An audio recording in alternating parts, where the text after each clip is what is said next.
okay?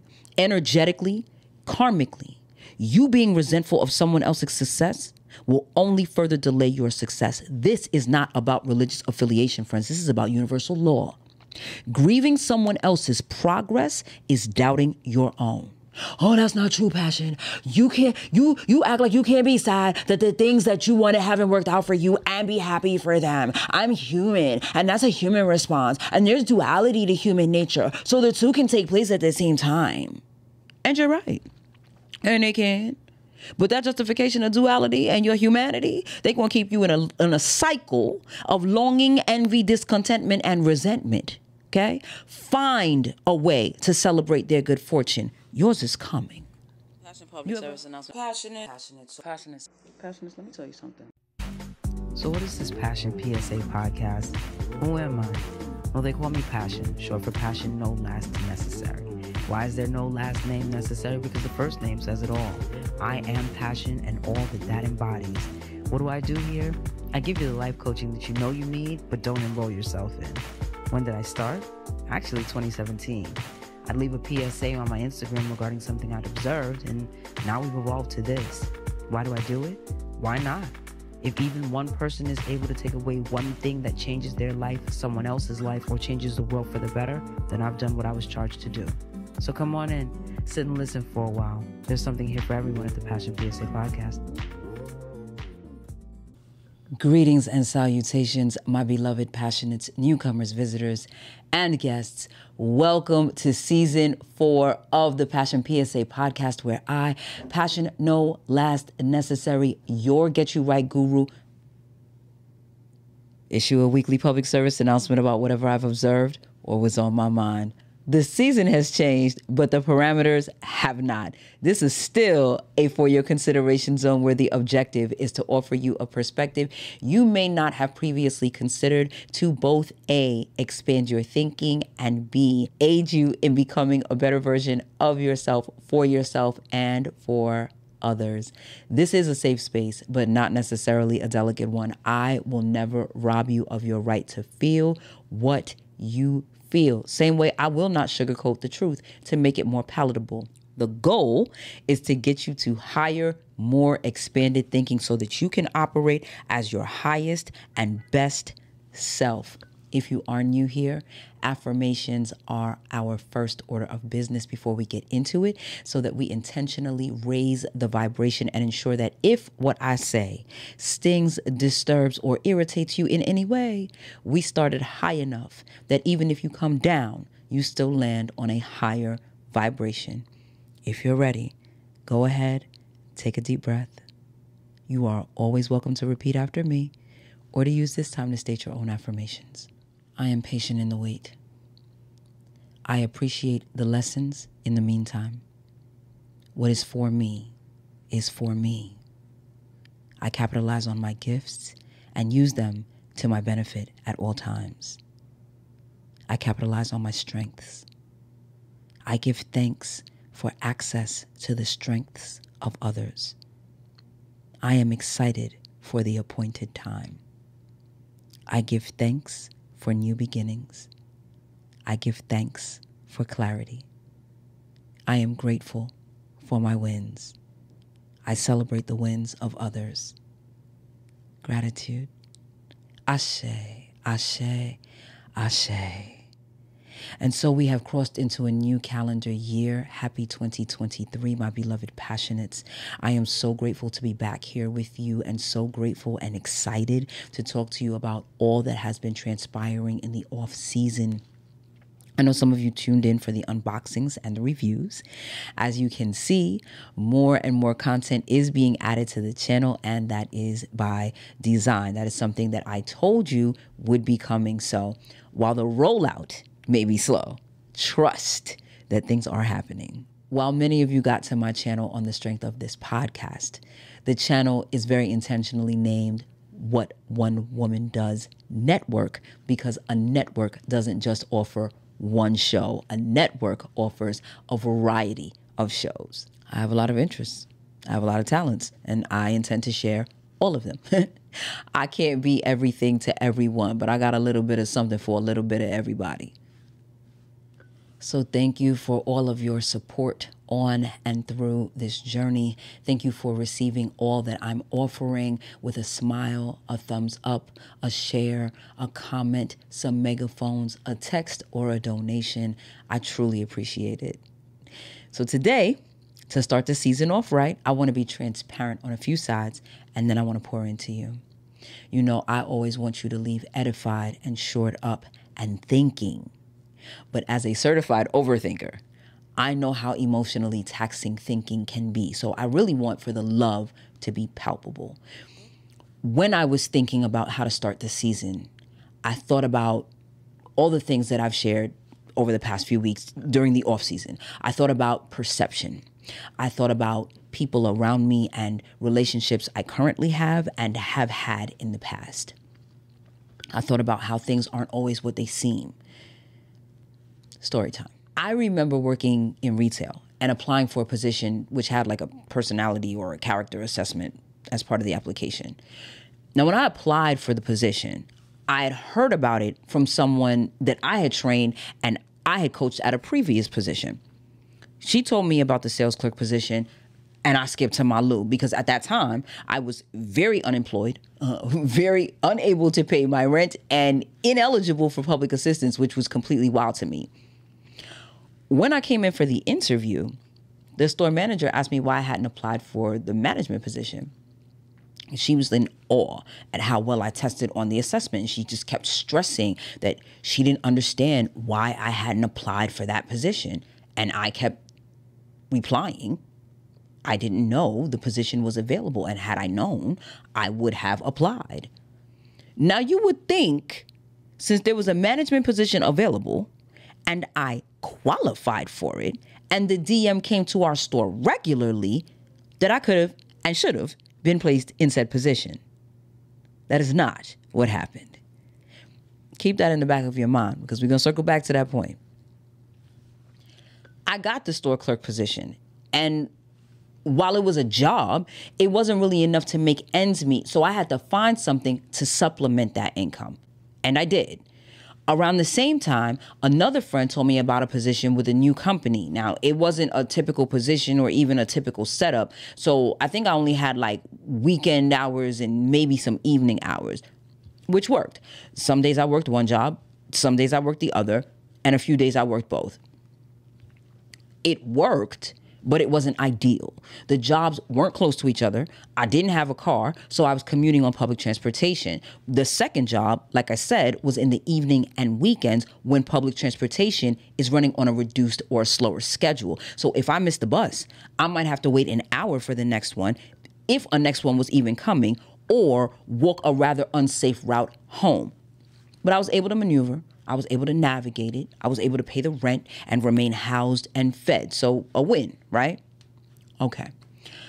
At the first job, I inquired often about management positions. And when I inquired, I was basically dismissed via the redirect, right? So any and every excuse to not aid me in this move, but the battery in my back reminding me that I was really overqualified for the position I was actually in. At the other job, I made friends with one of the store employees who basically stepped to me real strong one day and was like, "You're too smart to be here. My husband works for this company and they're expanding right now. They need store managers and you need to apply." Well, having been rejected in all of these other places, including my day job, I started rejecting myself. Well, I'm not qualified because... She wasn't trying to hear any of my noise. She was like, "So, right, yeah, you can fill out the application at the store where I work. Give me your resume so I can give it to my husband and he can give it to the DM." She pushed. I moved. I got hired. I'm in a relationship at this time. So I say to Boo, "Let's go out to eat. I want to talk to you about something." I'm excited because I said to myself for the longest, if I'm going to be in retail, I'm going to be in management. I knew the benefits were better. I knew the pay was better. And it's always a better feeling when you're not in a position where you're answering to someone who is dimmer than a 3-watt bulb in a 100-watt lamp. I mean, that's not a guarantee because there are some particularly unsmart individuals in positions of authority. But the point is, I knew it had to be better, or I believed it had to be better than what I had already dealt with. Anyway, we get to dinner. And he asked me about the interview, how they go, what was said, etc. I answer his questions. I tell him I got the job. And he said, great. When is it going to be my turn?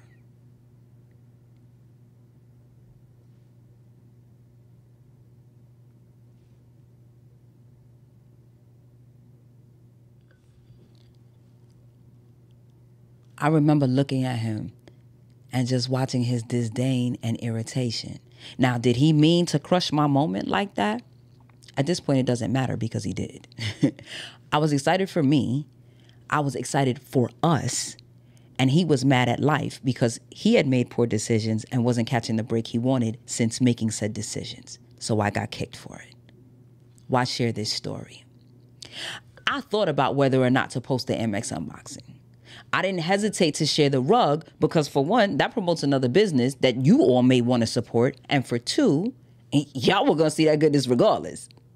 So sharing that doesn't seem like bragging. And if it does, well, you could just sit there and be mad that I got a rug, or you can get your own and be happy about that. But with credit, it's a little trickier.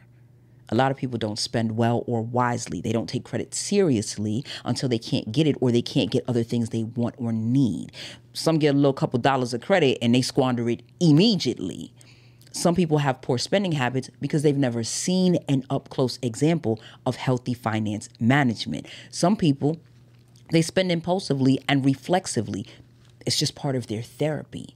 Food therapy, retail therapy, both of them are very real, and both can be and have proven to be dangerous for many. So some see an Amex and see a flex, and while it can be, it's really only a flex if you have the money to maintain it. And we're back. So some see an Amex and see a flex, and while it can be, it's really only a flex if you have the money to maintain it. Here's the thing about business credit cards. You don't necessarily have to be making any money in your business to qualify for certain cards. Remember when I said things aren't always what they seem? This is that. A healthy relationship with a lender and good credit, like somewhere in the 650 range, I think, can qualify you for access to a lot of cards, loans, and lines of credit.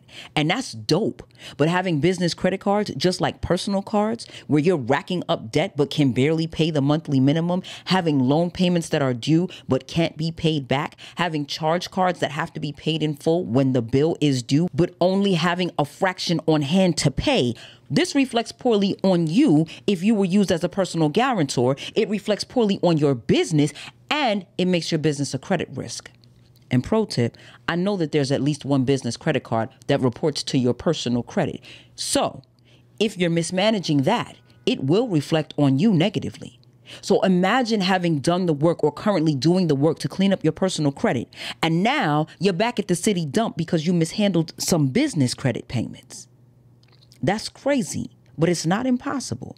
So now when you need those resources to grow your business, they're not available because you took your faulty personal finance management and applied it in your business. That's probably the greatest lesson I learned from having and losing a personal Amex years back. I had excellent credit and I kept my bill paid. I got involved in a business venture after I was downsized from my job. Not a wise move at all, but a valuable lesson. In that interim, I leaned on my Amex and one other card. And after it was all said and done, the business went nowhere. I lost both cards and was almost back at square one with building my credit. Now, I corrected my behavior with credit real quick after that. But in sharing this moment with you all, I thought about that ex that couldn't be happy for me because he couldn't see past his own frustration. I think about the things that people say in conversation. I thought about the person who might say, she always inviting people to make donations, but she showing off Amex. She don't need my hard-earned money. She good. I thought about the person who has started building their business, and for whatever reason, they may have hit a bit of a wall and they haven't gotten as far as they may have wanted to, or as far as they thought that they would have been by now. I thought about the person who was praying and fasting and crying out to God daily, who was seeing someone else get blessed and feeling like they got passed over. They're feeling like their prayers are falling on deaf ears. They're feeling like they've been forgotten. They're feeling like, great, when is it going to be my turn? And we know that so often the turn that we're waiting and praying for shows up, and it is not at all like what we imagine. You prayed for the car and you got it. And it's brand new and it's beautiful and it has more recalls than a Starbucks barista. And if you don't get that reference, that's okay. When you're on bar, when you work at Starbucks and you don't hear the order call from the register, you say recall so they can call the order again. Anyway, point is, you might have prayed for the job, and while the check is what you needed, the commute is awful and the environment is toxic. I know, I've been there. There are several takeaways from today's story time. First, allow me to serve as your real-time example of the overnight success story that takes 7 years. It takes 7 to 10 years to be an overnight success.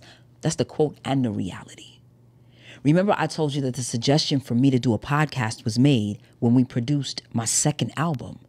Remember, I told you that was 2014? Well, the math seems to be mathing, beloveds. That train didn't start moving until either 2018 or 19, and that was just structuring and planning.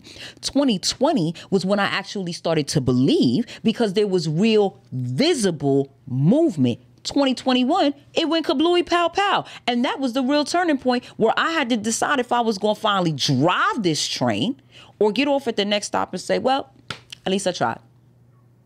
So from a Dollar Tree headphone and a Blue Yeti to a full studio build, while it seems like it happened just that quick, it did, but it really didn't.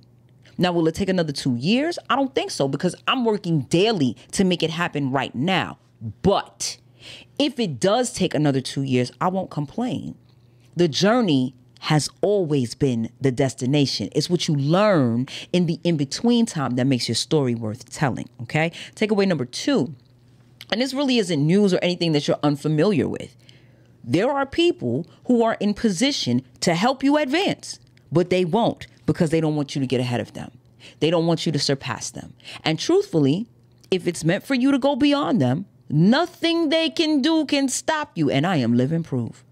Manager kept talking about how I should be in the position, but wouldn't help me get in the position. You won't help me be an assistant store manager? No problem. I went from store clerk to store manager. Bye, Felicia. Sometimes your help isn't going to come from the people you think would be the most willing. It'll come from someone who has no dog in the fight. There's nothing for them to lose or gain. They'll see you and think others should see you too. Takeaway number 3 is twofold. Side A. Don't be the person who spits on someone else's happiness because you haven't gotten yours yet. And that's not because it's mean or hurtful or potentially scarring to them and damaging to your relationship. Now, it is all of those things, but none of them, I don't know what the grammar is, but none of supersedes this, okay? Energetically, karmically, you being resentful of someone else's success will only further delay your success. This is not about religious affiliation, friends. This is about universal law. Grieving someone else's progress is doubting your own. Oh, that's not true, Passion. You act like you can't be sad that the things that you wanted haven't worked out for you and be happy for them. I'm human, and that's a human response. And there's duality to human nature, so the two can take place at the same time. And you're right. And they can. But that justification of duality and your humanity, they're going to keep you in a cycle of longing, envy, discontentment, and resentment. Okay? Find a way to celebrate their good fortune. Yours is coming. You ever heard that song, You're Next in Line, by Pastor Shirley Caesar? Get ready, get ready, get ready. You're next in line for a miracle. The Holy Ghost has said it's your miracle. You're next in line. Let me don't get started before this turns into a whole praise and worship episode. The B side. when it's coming from someone whose support and joy and happiness for and pride in you means so much. If that duality gets the better of them, don't let that take the wind out of your sails. And do not become haughty of spirit that if their response is raggedy, you default to, and that's exactly why. Because while you may be 100% right, and it might just be exactly why, turning your nose up at what someone didn't get or doesn't have is not why you got your breakthrough. But acting ugly can easily become a contributing factor to how you lose it. Takeaway number 4, credit ain't cash. And debt is only an asset if you know how to use it.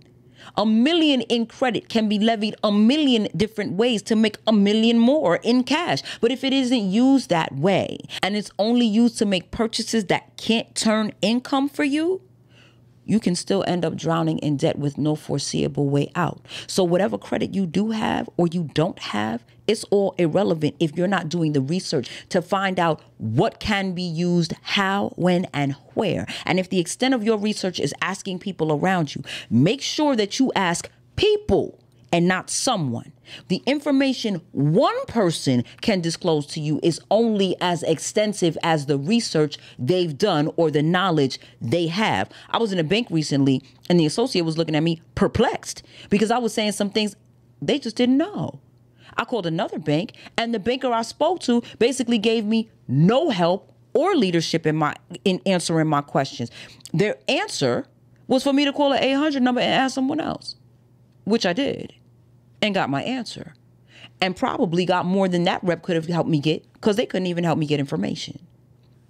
Point is, metal or plastic, green, gold, platinum, or black card, credit or charge, $500 limit or $50,000 limit. The flex is not just having the card. It's doing the right things with the card or the cards to give you next level access. Your final takeaway is this. Things are not always what they seem. Somebody you know just moved into a beautiful house and they're renting it. Someone else you know just bought a house outright, but they can't afford any of the work that needs to be done on the inside of it. Someone got a brand spanking new car and spent everything they had on it. They literally can't afford for anything to happen to the car, to their job, or to their life because every penny is in that car that they can't return for a full refund. Someone got a business credit card, and if they didn't have a full-time job, they wouldn't be able to pay the bill because their business isn't in the black yet. Don't assume the storyline, not for the better or for the worse. If it's working for them, great. If it's not working for them, pray them through. If it's working for you, great. If it's not working for you, you're thinking wrong. It is working for you. You just haven't seen the manifestation yet. Hold on, my friend. Great things are in the works. That's how I feel about this upcoming season, Passionates. Great things are in the works despite what happens behind the scenes. I'm going to keep it a stack as always. I'm going to give you some alternative perspectives. I'm going to have some guests in the space. I'm going to talk to them about some things, and there may even be a spinoff show in the works. Maybe, I don't know. Stay tuned. We'll see. The network will continue to expand and there will be several shows. The unboxings will be their own show. You'll get some behind the scenes access. You won't get the full set reveal for this season just yet, okay? Because there are still some things that are being put into place, but there will be some peekaboo footage here and there. EJ, the big red bear that's always sitting behind me, and the rest of the stuffed animal team, they're not present today, but they will be back for upcoming episodes. Regardless of everything that you get here, there will be always a lesson because I am an educator above most everything else. So do not think that you will escape a good teachable moment. That will never be a thing for me. Okay? But a good sign off is, so I'm about to get out of here. Send me a listener letter to mybrilliantfriendpassion@gmail.com. Write a comment or just drop some megaphones if you got value out of the episode. Your feedback is welcomed. It is appreciated. Whether you're listening or viewing on your preferred podcast platform, like, subscribe, turn on your notifications, share, please. Thank you. You know somebody who can get some value out of this episode, so don't keep all this goodness to yourself. If you would like to be a financial contributor, yes, I am still asking for donations. They are very welcomed and very appreciated and can still be made via Podbean, PayPal, Cash App, Linktree, or Zelle. All the links are in the description box below. Every little bit helps. If you didn't believe me before, during the course of this season, you will see it. $1 or $100, it legitimately all goes back into the pot. And with that, your Get You Right Guru is signing off. Y'all go forth, be great, be filled with bliss, be armed and empowered with knowledge. Welcome to Season 4, Passionates. I'll see you on the inside. In all things, be passionate. See you later. Thank you, Lord, that the light lasted the second time around. Second time around. Because that was real crazy. Y'all don't know my story. Y'all don't know my story.